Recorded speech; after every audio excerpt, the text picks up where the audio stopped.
Hymns, उसमें हमने पिछले बार बताया था कि सनातन ब्रह्म को कौन प्राप्त करता है। बता सकते हैं आप लोग? सनातन जो ब्रह्म है, सनातन मीन्स एटर्नल, सनातन मीन्स एटर्नल। एटर्नल जो ब्रह्म है उसको कौन गेन करता है, उसको कौन प्राप्त करता है? तो बताया जो अमृत का सेवन करता है। किसका सेवन करता है जी? बोलो। अमृत का। जोर से बोलेंगे। किसका सेवन कर? कौन व्यक्ति सनातन ब्रह्म को प्राप्त कर सकता है? जो अमृत का सेवन करता है। और अमृत क्या है? तो यज्ञ का जो शेष है वह अमृत है। अमृत क्या है जी? बोलिए। यज्ञ का जो शेष है वह अमृत है। वही सनातन ब्रह्म को प्राप्त कर सकता है, दूसरा नहीं कर सकता।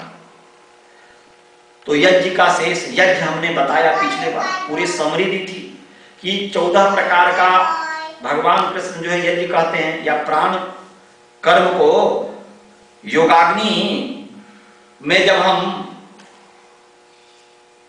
संयमाग्नि में जो है हम डालेंगे, आत्म रूपी अग्नि में जब हम डालेंगे प्राण कर्म को, तो उससे परमात्मा की प्राप्ति होगी। तो प्राण का जो कर्म, इंद्रियों का जो कर्म, दोनों को अलग अलग कर देंगे तो 15 प्रकार का यज्ञ हो जाता है। और उस यज्ञ का जो शेष होता है, ये आपके ऊपर हम विचार पर छोड़ रहे हैं, इस पर आप चिंतन कीजिएगा। 1-2 उदाहरण मैं दे रहा हूं। जैसे द्रव्य यज्ञ, दान देना एक यज्ञ है। दान देना क्या है जी? एक यज्ञ है। अभी जो महायज्ञ हो रहा है, 29 तारीख को जो महायज्ञ होगा, तो उस महायज्ञ में जो आप आहुति डालेंगे, और आहुति डालने के बाद जो आपने देना है $251 नहीं, परंतु वह $251 आपके जीवन में इतना खुशी लाएगा जिसको वाणी से वर्णन नहीं किया जा सकता। इसको तो अनुभव करने की बात होती है। श्रद्धा के साथ, भक्ति के साथ जब आप उस आहुति को डालते हैं तो अवश्य में आप यजमान बनिए। 29 तारीख को आप अधिक से अधिक व्यक्ति को भी बोलिए। तो वह हम जो किसी को नियम है कि $100 कमाते हैं, उसमें से जो $10 है, $10 यज्ञ के लिए रख दीजिए, अच्छे कार्य के लिए रख दीजिए। क्योंकि अच्छे कार्य के लिए रखेंगे तो उसमें इनकम टैक्स नहीं होता है। वह जो उसमें भी जो टैक्स एग्जाम क्या कहते हैं ना, वो टैक्स एग्जाम होता है। यदि आप $10 रखेंगे तो $10 पर आपको जो है नहीं लगेगा आपको टैक्स, $90 पर टैक्स आपका लगेगा। तो जो $90 है, $90 में ही टैक्स दीजिए, $90 पर ही आपका अधिकार है, $10 पर अधिकार नहीं है। जो भी आप कमाते हैं, नियम यही है। दूसरे लोग फॉलो करता है और हम हिंदू वर्ग इसका फॉलो नहीं कर पाते हैं। हमारे मुस्लिम भाई फॉलो करते हैं, हमारे क्रिश्चियन भाई फॉलो करते हैं, परंतु हम लोग इसका फॉलो नहीं करते। हमें भी करना चाहिए। करके देखिए, घर में कभी किसी चीज की कमी नहीं होगी। तो आपने जो $100 कमाया, उसमें वो द्रव्य यज्ञ है, उसमें से $10 आपने जो दिया, ये द्रव्य यज्ञ हुआ। और जो द्रव्य यज्ञ के बाद जो बचा शेष $90 जो बचा, उसका जब आप भोजन करेंगे, उसका जब प्रयोग करेंगे, उस $90 का नाम अमृत है। और उस अमृत का जब सेवन करेंगे तो आप सनातन ब्रह्म को प्राप्त करेंगे। क्योंकि भगवान ऐसी आपके अंदर बुद्धि देगी कि हमें कैसे उस धन को खर्च करना है। स्वयं भगवान की ओर से बुद्धि होगी, इसमें कोई भी संदेह नहीं है। क्योंकि मनुष्य को पुरुषार्थ करना चाहिए। मनुष्य को क्या करना चाहिए जी? पुरुषार्थ करना चाहिए। पुरुषार्थ मीन्स व्हाट इज पुरुषार्थ? हम अंग्रेजी में कह देते हैं हार्ड वर्क, है ना जी? अंग्रेजी में क्या कहते हैं जी? Hard work. तो अंग्रेजी में हार्ड वर्क कहते हैं, परंतु पुरुषार्थ का मतलब होता है पुरुष अर्थ। पुरुषस्य अर्थः इति पुरुषार्थः। पुरुष कहते हैं, हम सभी आत्मा है, पुरुष हैं, क्योंकि हम इस नगरी में शयन करते हैं। और उस पुरुष का जो अर्थ है, प्रयोजन है, वह पुरुषार्थ है। तो मनुष्य का प्रयोजन, पुरुष का प्रयोजन क्या है? अप्राप्त को प्राप्त करना। पुरुष का प्रयोजन क्या है जी? अप्राप्त को, जो हमारे पास नहीं है उसको प्राप्त करना। हमारे पास ज्ञान नहीं है, ज्ञान प्राप्त करना। हमारे पास धन नहीं है, धन को प्राप्त करना। अप्राप्त को प्राप्त होना ये पुरुष का प्रयोजन है, यह पुरुषार्थ है। और दूसरा है जो प्राप्त है उसकी रक्षा करना, उसको प्राप्त जो है उसकी रक्षा करना। व्यक्ति रक्षा भी नहीं कर पाता है, और प्राप्त किए हुए को रक्षा करना और रक्षा किए हुए को सही रास्ते पर लगाना, उसको ठीक प्रकार से यूज करना, इसका नाम पुरुषार्थ है। यही पुरुष का प्रयोजन है, यही हार्ड वर्क है। यदि हम ऐसा नहीं करते हैं तो पुरुषार्थ नहीं है। और प्राप्त को प्राप्त कीजिए, प्राप्त की रक्षा कीजिए, रक्षा को सही रास्ते पर लगाइए। यदि नहीं लगाएंगे तो धन की क्या गति है पता है? धन की 3 गति है। धन की कितनी गति है जी? बोलो 3। बोलो दान, भोग, नाश। धन की 3 ही गति है। दान है, भोग है, नाश है। आप भोग करते हो, भोग करनी चाहिए, परंतु इतना भोग मत करो कि भोगे रोग भयम, भोग से रोग पैदा हो जाए, रोग का डर हो जाए। तो इसलिए भोग तो करो, परंतु पूर्ण रूप में व्यक्ति भोग नहीं कर सकता। तो भोग के साथ साथ दान दो, और यदि दान भी नहीं देते तो अंतिम में जो होना है वो तो होना ही है। तो इसीलिए यहां पर कहा कि यज्ञ शिष्ट, यज्ञ का जो बचा हुआ है, यज्ञ जो कर रहे हैं हम, जो देव यज्ञ करते हैं, उससे जो बचा हुआ अन्न है उसका सेवन करना। यज्ञ में बने यज्ञ शेष जो होता है बहुत होता है, और यज्ञ की तो थोड़ा सा आहुति दी जाती है, थोड़ा सा दिया जाता है। ये नहीं कि आप जितना कमाते हो और जितना खाते हो वो सब इसमें अग्नि में डाल दो। थोड़ा सा डालो और वो बहुत सारे आपको अमृत बना देगा। तो उस यज्ञ शेष का जो अमृत है, यज्ञ का शेष अमृत है, उस अमृत का जो भोजन करता है वह सनातन ब्रह्म को प्राप्त करता है। इसी तरीके से सभी में आप विचार कर लीजिएगा। 2 मैंने आपको उदाहरण दिया। और जो व्यक्ति यज्ञ नहीं करता है उसका यह लोक भी नहीं सुधरता है, और परलोक की कथा ही क्या करनी, ये बात भगवान कृष्ण ने कहा। अब जो है 32 नंबर जो श्लोक है, बोलिए। एवं बहुविधा यज्ञा, एवं बहुविधा यज्ञा, वितता ब्रह्मणो मुखे, वितता ब्रह्मणो मुखे, कर्मजान विद्धितान्, कर्मजान विद्धितान् सर्वान्, सर्वान् एवं ज्ञात्वा विमोक्ष्यसे।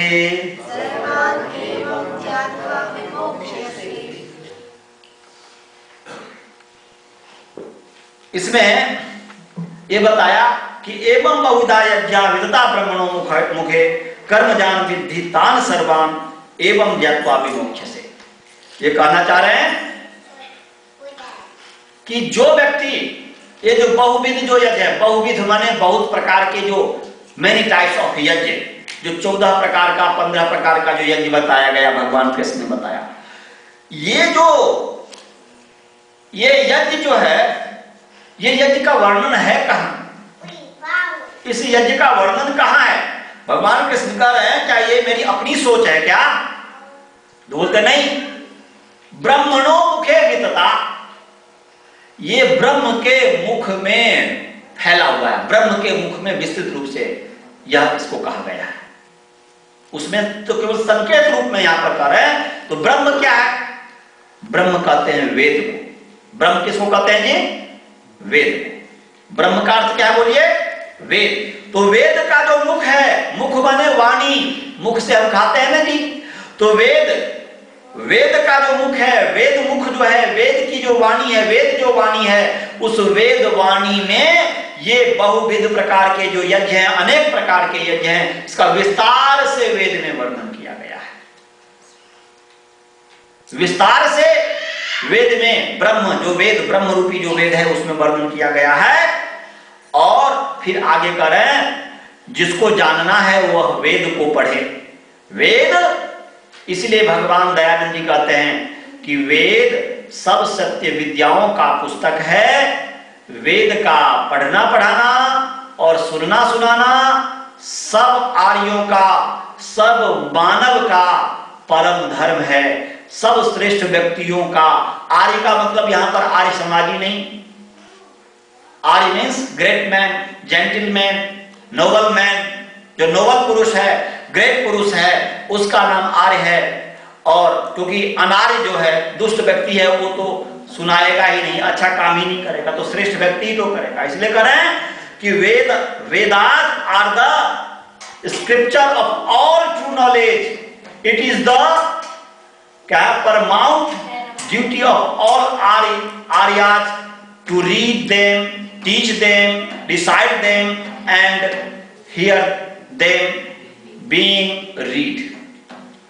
तो यहां पर एक करें कि सब आर्यों का परम धर्म है कि वेदों को पढ़े पढ़ाएं, और भगवान कृष्ण कह रहे हैं यहां पर वेद की यज्ञ का जो विस्तार है वह किसमें है? वेद में है। इसलिए वेद को पढ़ो। वेद को पढ़ोगे तो ये भगवान कृष्ण तो थोड़ा बताए हैं, ये तो आपको पता चलेगा ही चलेगा, और भी प्रकार के यज्ञ के संबंध में पता चलेगा कि यज्ञ क्या चीज है। और फिर भगवान कृष्ण कह रहे हैं अर्जुन को कि हे अर्जुन, वह जितने भी प्रकार के यज्ञ हैं, हमने तुमको जितने भी प्रकार के यज्ञ बताए हैं, और वेद में भी जितने प्रकार के यज्ञ का वर्णन है, वह सभी कर्म जान विद्धि। उसको तुम जानो कि ये कर्म से उत्पन्न होता है। किससे उत्पन्न होता है? ये कर्म से उत्पन्न होता है। किससे उत्पन्न होता है? कर्म से उत्पन्न होता है। उसको तुम कर्म से उत्पन्न जानो, ऐसा भगवान कृष्ण कहते हैं। अब कर्म से उत्पन्न सभी यज्ञ होता है तो हमें कर्म करना पड़ेगा। यदि जितने भी प्रकार के यज्ञ हैं, दैव यज्ञ हैं, ब्रह्माग्नि में अपने आप को समर्पित करना रूपी यज्ञ है, आत्मसंयम माने आत्मसंयम रूपी योगाग्नि में प्राण के कर्मों को समर्पित करना, इंद्रियों के कर्मों को समर्पित करना, यह सभी यज्ञ है। द्रव्य यज्ञ है, स्वाध्याय यज्ञ है, इत्यादि जितने भी प्रकार के यज्ञ हैं, ये सभी प्रकार के यज्ञ किससे पैदा होते हैं? किससे इसकी उत्पत्ति होती है? बोलो। कर्म से उत्पत्ति होती है। कर्म से उत्पत्ति होती है। और तो अब कर्म से यज्ञ की उत्पत्ति होती है, तो प्रश्न हुआ कि कर्म की उत्पत्ति किससे होती है? क्योंकि हमें कर्म से मतलब क्या यहां पर लेना है? क्योंकि कर्म का मतलब एक्शन है, ठीक है, शब्दार्थ है। कर्म का मतलब एक्शन, क्रिया। परंतु जिस शास्त्र को हम पढ़ रहे हैं, उस शास्त्र के आधार पर कर्म का अर्थ लेना चाहिए। यहां पर कर्म का अर्थ उस तरीके का भी कर्म नहीं लेंगे कि जो आज दुनिया में जो कर्म किया जा रहा है, अच्छे भी कर्म हो रहे हैं, वेदानुकूल भी कर्म हो रहे हैं। यहां पर कर्म भगवान से ही पूछो, भगवान कृष्ण से ही पूछो कि हे भगवान, आप जो कर्म की बात कर रहे हो, हम कौन सा कर्म करें? वह कर्म क्या है? तो उसका उत्तर पिछले तीसरा अध्याय का तीसरा चैप्टर 15 हिम्स में 87 जो पेज नंबर 87 में बताए हैं कि बोलते हैं कर्म ब्रह्मोद्भवम विद्धि, जो पीछे पढ़ा क्या, ब्रह्माक्षर समुद्भवम तस्मात् सर्वगतम ब्रह्म नित्यम यज्ञे प्रतिष्ठितम। यहां पर कर्म की उत्पत्ति बात कही गई है, सामान्य कर्म नहीं लेना। देखो, प्रसंगानुसार ही तो अर्थ लेना है। कहीं पर शंकर का अर्थ भगवान शंकर भी होगा, और कहीं पर शंकर का अर्थ ईश्वर भी होगा। क्यों? प्रसंगानुसार। सब जगह एक जैसे अर्थ नहीं लिया जा सकता। अच्छा बताइए, जब हम कल्पना कीजिए कि स्विमिंग पूल पर हम जाते हैं, स्विमिंग पूल पर जा रहे हैं, और कुछ नहीं, हम ये नहीं बोल रहे हैं कि स्विमिंग पूल में कूदो, सीधे में कह रहा हूं कि कूदो, तो इसका मतलब क्या हुआ? इसका मतलब वहां पर प्रसंगानुसार अर्थ हुआ कि स्विमिंग पूल में जाकर के कूदो। और यदि यही मैं दीवार पर है या वृक्ष पर है, और फिर मैं कहता हूं कि कूदो, तो उस समय क्या अर्थ हुआ जी? बोलो। मैं केवल बोल रहा हूं कि कूदो, इसका मतलब यह हुआ कि वृक्ष पर से कूदो। तो ऐसे ही है कूदना ही अर्थ। परंतु स्विमिंग पूल के पास रहेंगे तो वहां पर कूदना का अर्थ स्विमिंग पूल से कूदना, और हम वृक्ष के पास हैं, जब वृक्ष पर हैं तो वहां पर अर्थ हुआ कि वृक्ष पर से कूदना। ऐसे ही यहां पर कर्म शब्द आया है। तो कर्म का अर्थ जो है, यहां पर भगवान कृष्ण जो कर्म कहना चाह रहे हैं, तो यहां पर तो कहा कि कर्म ब्रह्मोद्भवम विद्धि, कर्म को ब्रह्म से उत्पन्न जानो। कर्म को किससे उत्पन्न जानो जी? ब्रह्म से। और ब्रह्म का क्या अर्थ है, क्या भी बताया था, वेद। ब्रह्म का क्या अर्थ बताया था, तो अर्थात कर्म को ब्रह्म से, वेद से उत्पन्न कहा है।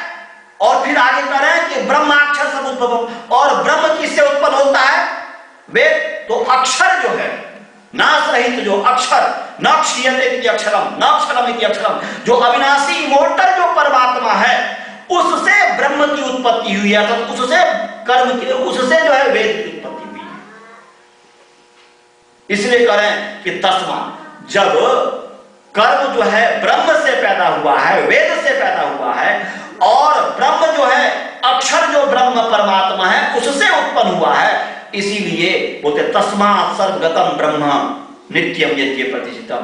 इसीलिए सर्वगत जो ब्रह्म है, सब स्थान पर रहने वाला जो नित्य ब्रह्म है, वह किसमें प्रतिष्ठित है, यज्ञ में प्रतिष्ठित है। तो यज्ञ करोगे तो सर्वव्यापक जो ब्रह्म है उसकी प्राप्ति होगी।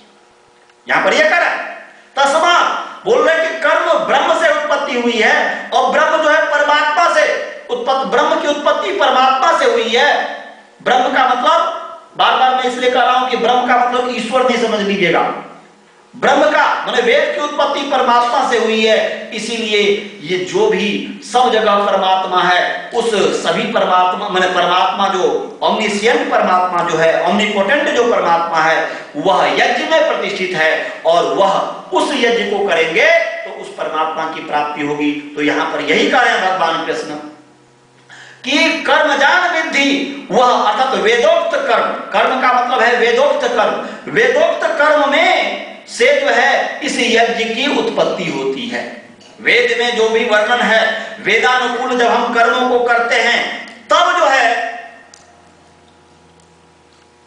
यज्ञ की जो उत्पत्ति होती है, और उस यज्ञ से परमात्मा की प्राप्ति होती है। वेद में कहा अक्षरमा दिव्य, वेद में क्या कहा जी, अक्षरमा दिव्य, जुआ मत खेलो। तो जुआ मत खेलो जब ये कहा, इन कर्मों को करने को कहा, तो भले ही हम कोई अच्छा कार्य कर रहे हैं, उसमें जुआ खेल लेते हैं और उससे पैसा आता है, कहते हैं कि हम मंदिर में दान दे देंगे, तो वह वेदोक्त कर्म नहीं है। तो यहां पर कहा कि कर्म जान विधि, कर्मों से जो है उसकी उत्पत्ति को जानो, अर्थात यज्ञ की उत्पत्ति जानो। तान सर्वान एवं ज्ञात्वा, उन सभी कर्मों को जब उन सभी यज्ञों को जब जानोगे, कर्म से उत्पन्न, वेदोक्त कर्म से उत्पन्न जितने यज्ञ हैं, प्रकार के यज्ञ हैं, उनको जब जानोगे तो उसको जान करके ही मोक्ष को प्राप्त कर लोगे। एवं ज्ञात्वा, इस प्रकार उसको जान करके विमोक्ष से तुम मुक्ति को प्राप्त कर लोगे। ऐसा भगवान कृष्ण यहां पर कह रहे हैं। आगे फिर कहते हैं कि अब तुलना कर रहे हैं कि अनेक प्रकार का जो यज्ञ है, उस यज्ञ में सबसे श्रेष्ठ यज्ञ क्या है। इसका मतलब ये नहीं समझना है कि अन्य यज्ञ श्रेष्ठ नहीं है और अन्य यज्ञ नहीं करना चाहिए। वह इसलिए कहा जा रहा है, आगे भगवान जो कृष्ण कहेंगे, क्योंकि उसके माध्यम से ही सभी प्रकार के यज्ञों को कर सकते हैं, हम भ्रांति से रहित हो सकते हैं। इसलिए आगे 33 नंबर श्लोक में कह रहे हैं, बोलिए, श्रेयान् द्रव्यमय मया यज्ञात्, श्रेयान् द्रव्यमयाद् यज्ञात्, ज्ञान यज्ञः परं तप, ज्ञान यज्ञः परं तप, सर्वं कर्माखिलं पार्थ, सर्वं कर्माखिलं पार्थ, ज्ञाने परिसमाप्यते, ज्ञाने परिसमाप्यते। अब देखो यहां पर तुलना कर रहे हैं, जितने भी प्रकार का यज्ञ बताया, उन सभी यज्ञों में कौन सा यज्ञ श्रेष्ठ है। स्वाध्याय यज्ञ भी बताया, द्रव्य यज्ञ भी बताया, योग यज्ञ भी बताया, सभी प्रकार के यज्ञ बताए। हालांकि यहां पर तो सीधे द्रव्य में यज्ञ कर रहे हैं, परंतु उपलक्षण है सभी यज्ञ का, क्योंकि सभी ज्ञान में प्रतिष्ठित है। जैसे यज्ञ में प्रतिष्ठित है ब्रह्म, ऐसे ही ज्ञान में प्रतिष्ठित है सभी यज्ञ। तो यहां पर कह रहे हैं कि हे अर्जुन, जितने भी प्रकार के यज्ञ हैं, उनमें से ज्ञान यज्ञ जो है सबसे श्रेष्ठ है। हे परम तप, हे परम तपस्वी, वह द्रव्यमय यज्ञ, ज्ञान यज्ञ श्रेयान, माने जितने भी प्रकार के यज्ञ हैं उनमें सबसे श्रेष्ठ यज्ञ कौन सा है, श्रेय यज्ञ कौन सा है जी, ज्ञान यज्ञ। क्यों कहा ज्ञान यज्ञ को, क्यों कहा श्रेष्ठ, क्योंकि सर्वम कर्म, जितने भी प्रकार के हैं, अखिलम पूर्ण रूप से हे पार्थ ज्ञान में ही समाप्त होता है, वह ज्ञान में ही प्रतिष्ठित होता है। क्यों?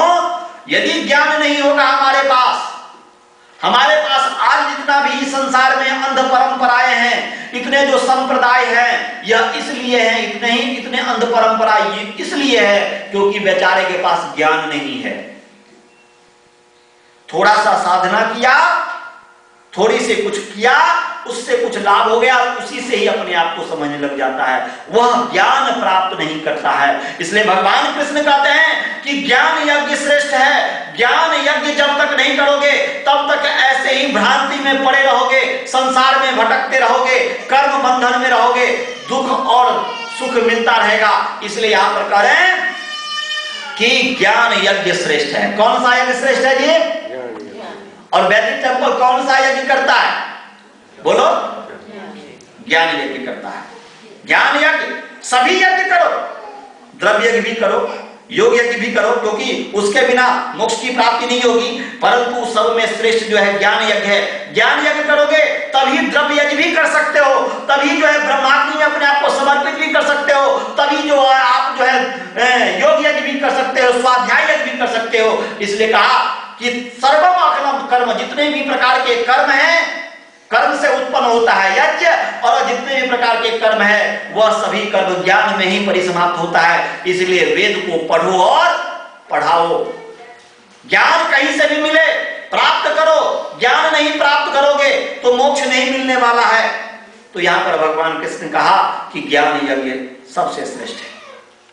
अब आगे बता रहे हैं कि बताओ 34 नंबर श्लोक पे कि ज्ञान यज्ञ हमें करना है, भगवान कृष्ण ने कहा, परंतु ज्ञान मिलेगा कैसे?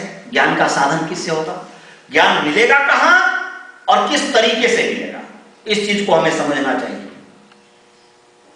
इस चीज को यदि समझ लें तो समझिए कि हमारा जीवन जो है सार्थक हो जाता है। नहीं तो व्यक्ति ज्ञानी बन करके भी अभिमानी हो जाता है। थोड़ा सा पढ़ लिया सत्यार्थ प्रकाश, थोड़ा सा पढ़ लिया गीता, थोड़ा सा पढ़ लिया क्या बोलते हैं रामायण, और अपने आप को ज्ञानी कहने लग गया अभिमान के कारण। तो यहां पर भगवान कृष्ण कह रहे हैं कि वह ज्ञान प्राप्त कैसे होगा, कहां प्राप्त होगा और किस साधन से प्राप्त होगा। तो यहां पर कह रहे हैं, बोलिए आगे 34 नंबर हिम्स। तद विद्धि प्रणिपातेन, तद्विद्धि प्रणिपातेन, परिप्रश्नेन सेवया, परिप्रश्नेन सेवया, उपदेक्षन्ति ते ज्ञानम्, उपदेक्षन्ति ते ज्ञानम्, ज्ञानिनस्तत्त्वदर्शिनः, ज्ञानिनस्तत्त्वदर्शिनः। अब बताओ कहां मिलेगा? तो जो तत्वदर्शी है, क्या है वो? बोलिए।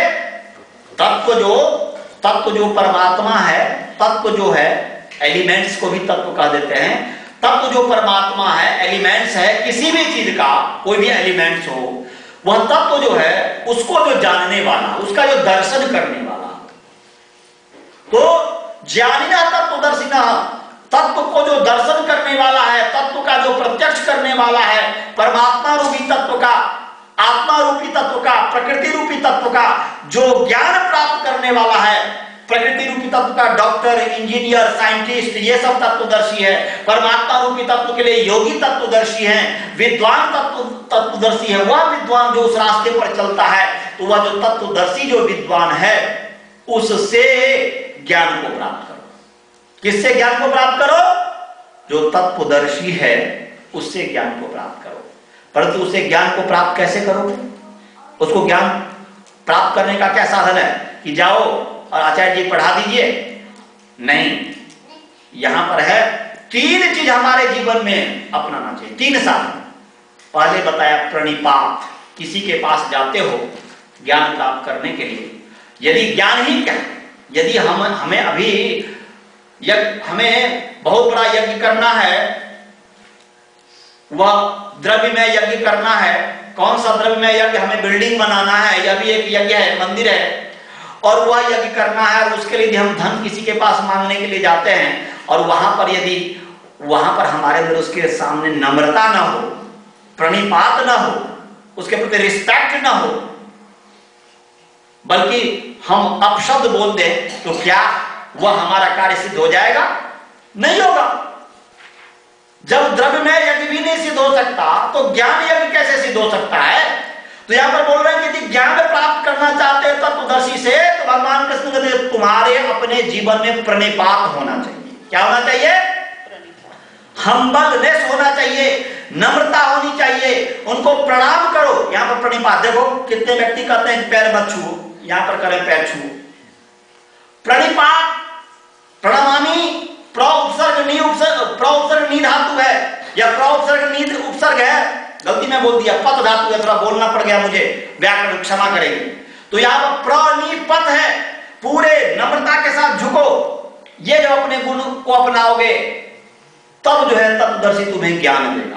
तो बता रहा है कि प्रणिपात के द्वारा और परिप्रश्न। दूसरा बताया केवल ये नहीं कि अंधश्रद्धा, गया साष्टांग दंडवत कर लिया उसी से ज्ञान मिल जाएगा, नहीं, साष्टांग दंडवत भी करो परंतु परिप्रश्न, जिस चीज के लिए आप गए उसके संबंध में क्वेश्चन आंसर करो। दूसरा साहब बताया कि यदि ज्ञान प्राप्त करने के लिए परिप्रश्न, परि मींस फ्रॉम ऑल साइड, परि मींस क्या है बोलिए? From all side. अब प्रश्न मींस क्वेश्चन, तो क्या होगा? परिप्रश्न का मतलब क्या हो? पूर्ण रूप से क्वेश्चन करना, सामने वाले को, गुरुजी को इतना क्वेश्चन करो तो उनका पसीना छूट जाए। तो बताया परिप्रश्न के द्वारा, क्वेश्चन आंसर के द्वारा जो है आप ज्ञान को प्राप्त करो। और तीसरा साधन बताया सेवा करो। तीसरा कहा सेवया, सेवा। तीन गुण बताया कि प्रणिपात, हम्बलनेस, रिस्पेक्ट, प्रणाम, क्वेश्चन आंसर और सेवा। इनके माध्यम से उनको यदि कोई आवश्यकता हो तो उस आवश्यकता की पूर्ति करो। तो इस तीन के माध्यम से जो है तुम उस ज्ञान को जानो, और जब ये तीन चीज करोगे उससे जो है ज्ञानी और तत्वदर्शी जो है तुम्हें ज्ञान का उपदेश देंगे। तो अब समय हो गया, इतने ही कह करके अपने वाणी को विराम देता हूं। Om Shanti. Chapter 4 and the verse number, shlok number 30, 31, 32, 33 and 34. It's majorly talking about the jnana.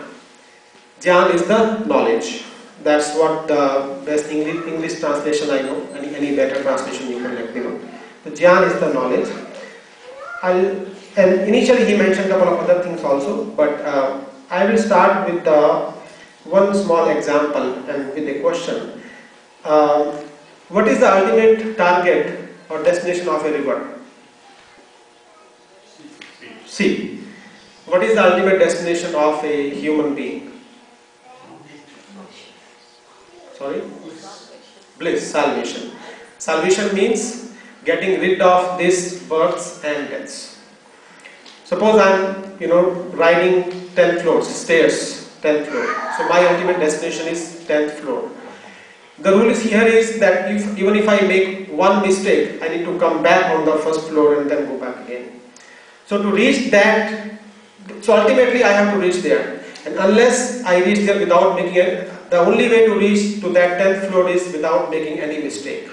So I need to learn the rules, I need to know what all obstacles I am getting, and then I have to try to reach to that 10th floor. That's what will be called my salvation, my bliss, that I have gotten rid of this coming down, going up, coming down, going up. Similarly, a river whose ultimate destination is sea, that's when it will stop flowing. If it diverts from its path, it has to come back on that path to reach to that sea, to that ocean, so that it do not have to flow again. So, like I gave the example of us riding a stairs or us trying to reach to our ultimate destination, which is bliss. We will get so many obstacles like a river gets, or like a person riding a stairs gets. We'll get a lot of obstacles. So we need to find how to get rid of those obstacles, how to avoid those obstacles, how to avoid those distractions and be focused on our ultimate goal, which is salvation, which is getting rid of this cycle of births and deaths. So that's what our ultimate aim is. So those obstacles are all these worldly desires which we have. Kam, Krodh, Lobh, Moh, Irsha, Desh, Ahankar, so many other things. We are having, our lust towards money. we are having our attraction towards worldly things, we are having affection to our near and dear ones. These are all the obstacles or distractions which stop us from reaching our target. And how to fight with these obstacles, how to avoid these obstacles is told to us by the Jnana. Jnana is the knowledge. So that's the first thing, that if we have that knowledge will help us to avoid those obstacles. Other words, these are called yajnas. All the kind of yajnas which Acharya mentioned, there are 16 or 15 yajnas which Acharya mentioned, are all those ways by which we can avoid, we can get rid of those obstacles, we can get rid of those distractions, and those 16 yajnas will help us reach our ultimate destination. Some of these yajnas are Dravya Yajna which Acharya mentioned, and then while mentioning these yajnas, he mentioned that like donation is one of the Dravya Yajnas, right? Then service to our parents is also one of the Dravya Yajnas. Service of parents is not done by just, I'm digressing a little bit, but I want to mention some of the points. Service to the parents is not just respectfully treating them when they need us. To me, that's one thing, that serving the parents when they need us, that's one thing. But other thing which I read somewhere is transferring the knowledge of parents which they have given us to our next generation is also one of our duties to our parents. That is called Pitri Yajna, and that is part of the Dravya Yajna. So serving the parents is one thing, but whatever good things we have learned from our parents, if we have not transferred this to our next generation, then we have not done our duty. If you are not able to do next generation, do to next generation. And so many things. Our parents taught us to come to a temple or go to learn something good. Are we teaching our children learning those things, doing those things? Our parents taught us to donate to the temple or any other organization. Temple is not just the Vedic temple. Any organization who is doing the charitable work or good deeds. Our parents told us to donate or to volunteer or to do whatever we can for that organization. Have we done it to our children? Have we made it a habit for our children to participate, like we do the activities religiously? We do chess class religiously. We do dance class religiously. We do activities, karate religiously. Because we understand the importance of those things in their life. Those things are important because they will help them get good name. They will help them get noticed in this life. Have we thought about the life after this life of our children? Unless we think of next life also, how we are going to make them good human beings. So the thing here is, that's part of the Dravya Yajna, that we should try to bring those good things in our children which our parents have given us. And for that we have to build the habits from the very young age. The building of a child starts from the conception, even before he or she takes birth. And then until 10 or 15 years of age, the knowledge or the sanskars which he gets from us, those are lifelong. I know for myself that whatever some good things are given to me, they are given by my parents before I was 10 or 15 years of age. After that we are out, we are studying, we are learning so many good or bad things from friends and all. So point I want to make is, if we want to, one way of performing that Dravya Yajna is that make our kids habitual to all those good things for which we are putting the efforts on the other side as well. Then he mentioned about the donation, dhan. Donation can be used three times. One is you donate, one is you enjoy and use that, and third thing is destroy.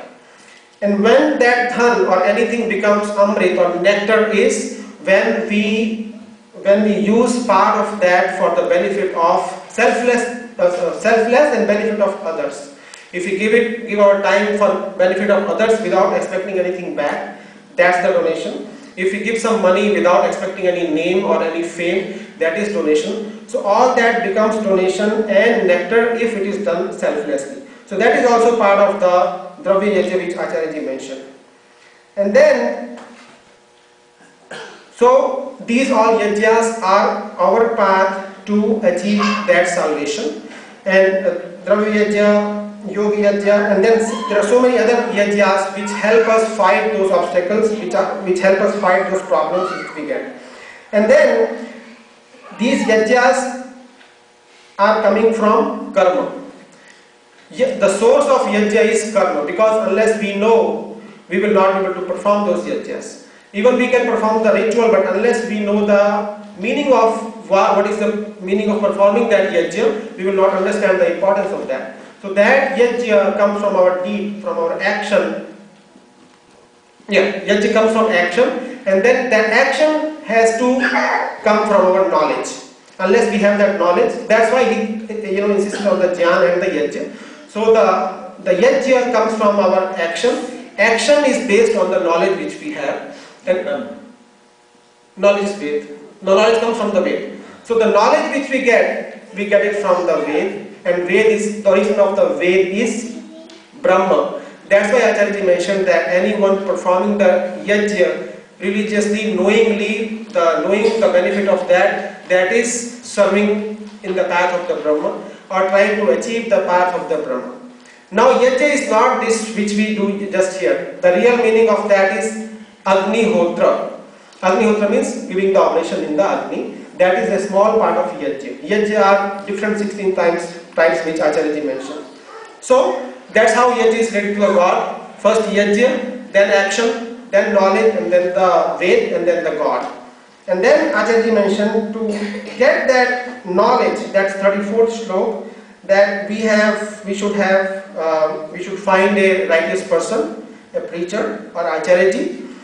The first is to identify the person, and then be humble and be polite to get that knowledge, enjoy his company, and then try to understand the meaning and ask multiple questions to him.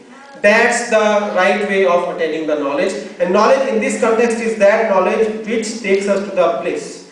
Any worldly knowledge will not take us to the bliss. That will help us live this life but the knowledge is that knowledge, the jnana which is being referred here, that is that knowledge which is taking us to the place.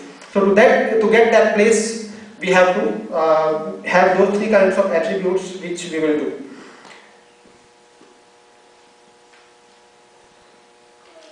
Okay, so that's what Acharya mentioned. And then a couple of things he mentioned in the beginning. He mentioned the meaning of Purusharth. What is Purusharth? And then he talked about Sri Ram. That today we are observing Ram Navami. How do we give our devotion, or how we become a devotee to Ram? Being a devotee of someone is just not taking their name, or just not putting some flowers on his statue. Being devotee of someone or respecting someone is implementing their attributes in our life. Ram was he followed his father's orders, or he respected his father a lot, or he respected his mothers a lot, or he respected his parents a lot. So if we are devotees of Ram, we should be respecting our parents. Ram was a good brother. If we are devotee of Ram, we should be a good brother. Ram sacrificed whole his Rajya or his kingdom just because his father said. So those sacrificial things in him. If we are devotee of Ram, we should have that thought of sacrifice in ourselves. Ram had a lot of patience. In any kind of problem, he was able to control himself. So if we are devotee of Ram, then we have to control ourselves. We have to have the patience. If we can have Ram was a Purusharthi, and Purusharth Acharya mentioned that achievement of what we do not have, that's the first thing, and then preserve what we have achieved, and then properly use that is preserved. So we should, if we are a devotee of Ram, we should be a Purusharthi. Ram had properties of forgivingness. So if we want to be a devotee of Ram, we should have the attributes of forgiveness. So that's what he mentioned about that.